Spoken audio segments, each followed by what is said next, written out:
Hello, in this JavaScript video I am going to show you exception handling, also known as error handling. So what is that? So let me just create a variable called var1. I'll call it num1 actually because we're going to store numbers. Equals 9. Create another one called num2 equals 0, and let's do console.log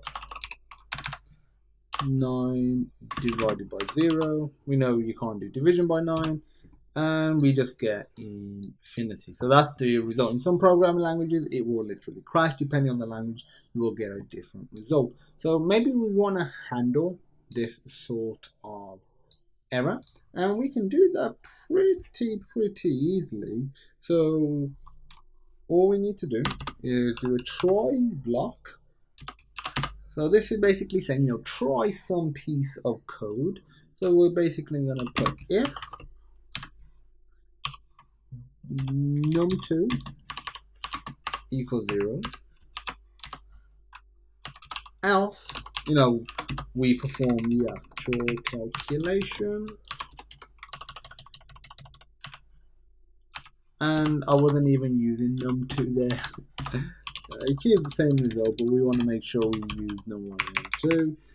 If we get a problem here, we'll say throw, and we're going to say you cannot divide by 0, damn it.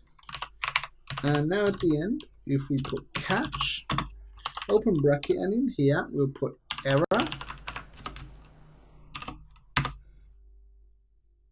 And here we can just do console.log, and we'll simply, there, I just close that. Okay, yeah, we'll simply console log the error. So if I reload, it says you cannot divide by 0, damn it. So it didn't, do this, so it's gone into here.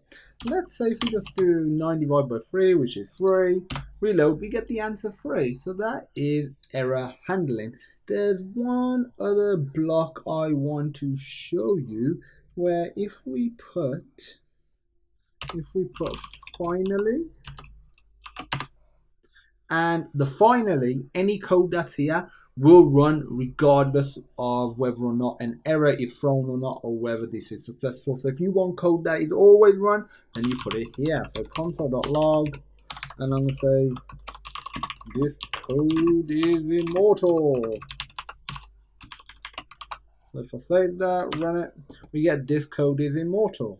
But if I put 0 instead, it still says this code is immortal, because like I said, the finally will be run regardless of whether an error or not is thrown. So that's it for error handling. Thanks for watching. If you have any questions, feel free to pop me a message. The GitHub link will be required. And as usual, I look forward to seeing you in the next awesome JavaScript video.